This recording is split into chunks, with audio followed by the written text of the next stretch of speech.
Aujourd'hui, je vous parle de gestion de temps. Une des choses qu'on entend le plus souvent, c'est « j'ai pas le temps de m'entraîner ». Et je trouvais ça intéressant d'aborder ce sujet-là, qui est la gestion de temps, qui peut être utile vraiment dans plein de sphères, que ce soit votre vie personnelle, professionnelle. Donc, je voulais aborder quelques méthodologies qui m'ont soit moi aidé ou qui ont aidé des gens que je connais à améliorer leur gestion de temps, ce qui permet de libérer du temps et de prendre le temps de faire certaines choses, dont s'entraîner. Mais vous allez voir que ces diverses techniques peuvent vous servir vraiment dans plusieurs sphères de votre vie. Première méthodologie de laquelle je voulais parler aujourd'hui, c'est le ABCDE, qui est une méthodologie vraiment très simple et pour le court terme. Donc, exemple, planifier votre journée. Donc, ce que vous voulez faire, c'est une liste de vos tâches que vous avez à faire aujourd'hui ou ceux que vous aimeriez faire. Puis ça peut être vraiment tout ce qui vous passe par l'esprit. Et ensuite, vous voulez les classifier, dans le fond, en 5 catégories. La première, c'est les A. Donc, dire cette catégorie-là, c'est vraiment les tâches primordiales à exécuter dans votre journée. Ensuite de ça, il y a les B. Les B, c'est des tâches importantes, mais deuxième niveau. Ensuite de ça, il y a les C. Les C, c'est les tâches qui... c'est l'espèce de nice to have, donc ça serait intéressant de les faire aujourd'hui, mais s'ils ne sont pas faits, il n'y a pas de problème. Ensuite de ça, les D. Donc, c'est vraiment plus orienté business, mais c'est delegate en anglais. Donc, vous voulez donner cette tâche-là à une autre personne. Et dernière catégorie, le E. Donc, c'est l'élimination. Dire soit que cette tâche-là n'est pas intéressante à compléter aujourd'hui, est-ce qu'elle a une plus-value? Bref, vous regardez la liste et c'est de vous poser la question, est-ce que c'est pertinent?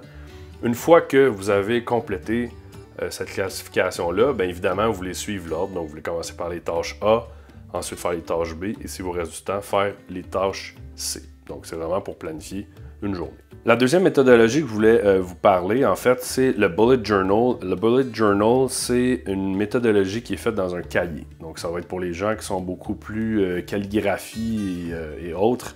Donc, pour moi, c'est vraiment pas bon parce que j'écris vraiment mal. Je pourrais pas me relire, mais j'ai pas la patience de faire ça. C'est un petit peu plus long que la version électronique. Mais c'est, dans le fond, un système de classification et de répertoire pour mettre vos tâches. Et si vous arrivez à ne pas faire les tâches, comment les répertorier pour que vous puissiez les faire un petit peu plus tard. Bref, comment arranger les choses que vous avez à faire de façon organisée. Je vais mettre le lien sur la vidéo qui est super bien expliqué. La personne vous montre vraiment comment monter votre système. Et si vous le suivez, ça fonctionne excessivement bien. Jusque moi, personnellement, je suis beaucoup plus 2.0 versus version papier. Mais pour les gens qui utilisent encore les calendriers, les agendas papier, allez-y avec ça. C'est vraiment une super belle méthode. Pour ce qui est de la méthodologie 3-4, c'est vraiment plus 2.0. C'est moi celle que j'utilise. Et là, je vous parle de certains outils, mais c'est plus au niveau de la métho que l'outil en tant que tel. Quoique ces deux outils-là ensemble fonctionnent super bien.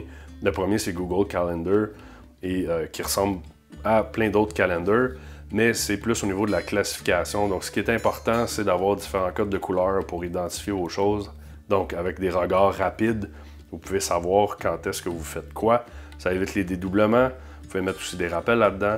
Et surtout, vous pouvez planifier vos entraînements ou votre sport. Donc, vous bloquez du temps.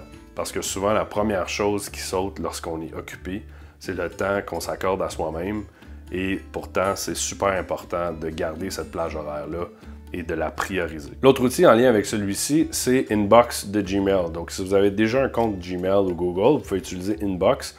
C'est comme une autre version, si on veut, de courriel. La seule différence, c'est que Inbox, lui, fonctionne avec la possibilité de snoozer des courriels. Donc, si vous voyez un courriel qui n'est pas important, vous pouvez simplement le snoozer jusqu'à demain ou jusqu'à une autre période prédéfinie. Et vous pouvez aussi mettre des tâches dans Inbox, donc des reminders. Les reminders peuvent être associés à des événements de votre calendrier, à des rappels avec des numéros de téléphone. Et ce qui est super le fun, c'est que vous pouvez mettre les rappels avec, et oui, une heure, une date, mais aussi avec la géolocalisation. Donc, vous pouvez, si vous dites « Ah, faut pas que j'oublie ça quand je vais au bureau », mais vous pouvez le lier avec le rappel GPS du bureau. Donc, quand vous arrivez au bureau, il sait que vous êtes là et vous allez voir le rappel qui arrive dans votre notification. Évidemment, les deux services se parlent. Donc, si vous avez Inbox, les tâches vont apparaître dans vos Google Calendar et vous allez pouvoir voir les deux. Aussi, ce qui est intéressant, c'est avec le inbox, c'est que souvent dans une journée, on n'a pas panoplie de courriels, puis on est un petit peu débordé, puis là, on voit qu'on en a plein, on fait « Oh mon Dieu ». Donc, on peut déjà remettre les courriels à demain, ceux qui sont réellement demain. Là, c'est important de ne pas tout reporter, mais ça permet de faire un ménage. Donc, moi, j'ai des événements ou des courriels avec des rappels qui sont dans 2 mois, parce que c'est, exemple, un renouvellement d'un abonnement ou peu importe. Donc, il n'est pas juste là, dans le fond de ma boîte inbox, puis là, je vois qu'il y en a 20. Donc, je peux quand même vider rapidement ma boîte courriel. Donc, je trouve ça super intéressant.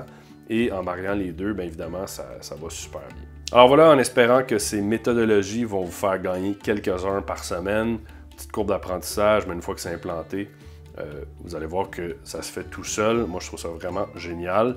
Et en terminant, je voulais voir avec vous encore une fois, laisser commentaires, suggestions sous la vidéo, aussi à savoir si vous aimez ce genre de capsule-là que je veux intégrer un petit peu plus pour l'optimisation de soi, vraiment qui focus plus sur le bien-être. Évidemment, je vais garder les capsules fitness, mais je trouvais que c'était un beau lien à faire avec ce genre de capsule-là. Donc, laissez-moi savoir si vous aimez ça, thumbs up ou commentaires, suggestions. Ça me fait toujours plaisir de jaser avec vous. Et d'ici là, je vous dis à la prochaine.